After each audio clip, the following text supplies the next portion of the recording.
સુરતના ward number 18માં ચૂંટણી પ્રચાર દરમિયાન વિવાદ ઉભો થયો છે.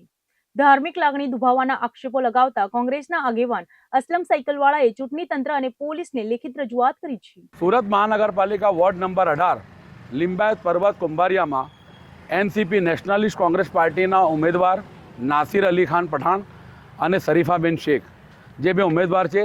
આ પાર્ટી અજીત પવારની પાર્ટી કહેવાય છે, જે ભાજપના એનડીએ જૂથમાં સહભાગી છે, કેન્દ્ર સરકારમાં અને મહારાષ્ટ્ર સરકારમાં.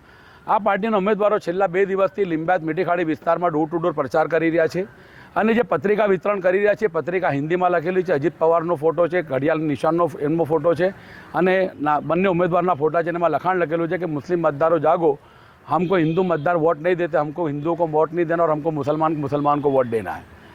આ કોમી કટ્ટર માનસિકતાવાળા વ્યક્તિઓ ચૂંટણી આવી રીતે પ્રચાર કરે તો મારા સુરત શહેરની શાંતિ, સલામતી અને એકતા, અખંડિતતા જે છે એમાં ખંડિત થશે.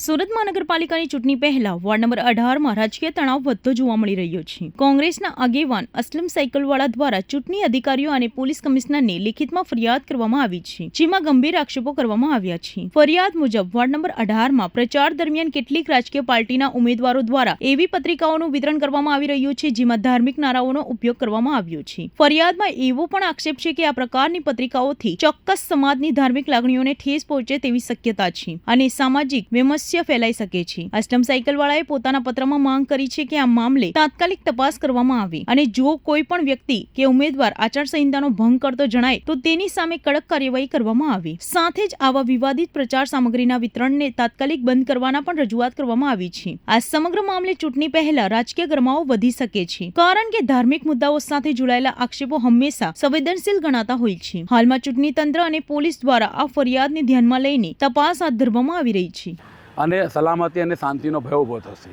આ કટ્ટર કોમવાદી વ્યક્તિઓ કે જે આદિવાસી અનામત મહિલાની બેઠક છે એ જાણે છે, તેમ છતાં માત્ર મુસ્લિમોને મત આપવાની અપીલ કરે એટલે આદિવાસી વિરોધી માનસિકતા ધરાવે છે. એમની સામે એટ્રોસિટી મુજબ ગુનો દાખલ થવો જોઈએ અને જેમને ધર્મના નામે આવી રીતે મત માંગે છે, નારે તકબીર અલ્લાહ અકબર લખેલો એમનો જે પેમ્પલેટ છે, જે જ્યારે જમીન પર પડે છે, કોઈને કચરા પેટીમાં પડે છે, તો મુસ્લિમ સમાજ તરીકે અમારી પણ એમાં લાગણી દુભાય છે. આવા કોમવાદી વ્યક્તિઓ કોઈપણ સંજોગમાં ઉમેદવાર તરીકે ચૂંટણી પ્રચાર કરે શહેરની શાંતિ, સલામતી, એકતા માટે સારી બાબત નથી. જેની જાણ મારા દ્વારા ચૂંટણી અધિકારી કલેક્ટરશ્રીને, પોલીસ કમિશનરશ્રીને અને ચૂંટણી અધિકારી જે વોર્ડના છે એમને કરવામાં આવી અને વિનંતી કરવામાં આવી કે તાત્કાલિક અસરથી આવા કટ્ટર કોમવાદી માનસિકતા ધરાવતા વ્યક્તિઓ સામે ફોજદાર આચારસંહિતા ભંગની ફરિયાદ દાખલ કરીને ફોજદારી ગુનો દાખલ કરવામાં આવે. કોમી વિમર્શ ઊભો કરવાનો જે પ્રયાસ કરી રહ્યા છે, વર્ગ વિરોધ કરવાનો જે પ્રયાસ કરી રહ્યા છે, એમની સામે એમની કલમો હેઠળ ગુનો દાખલ કરવામાં આવે અને પાસા હેઠળ ગુનો દાખલ કરવામાં આવે અને એમને સામે એટ્રોસિટી એક્ટ મુજબ પણ કાર્યવાહી થવી જોઈએ એ મારી માંગણી છે.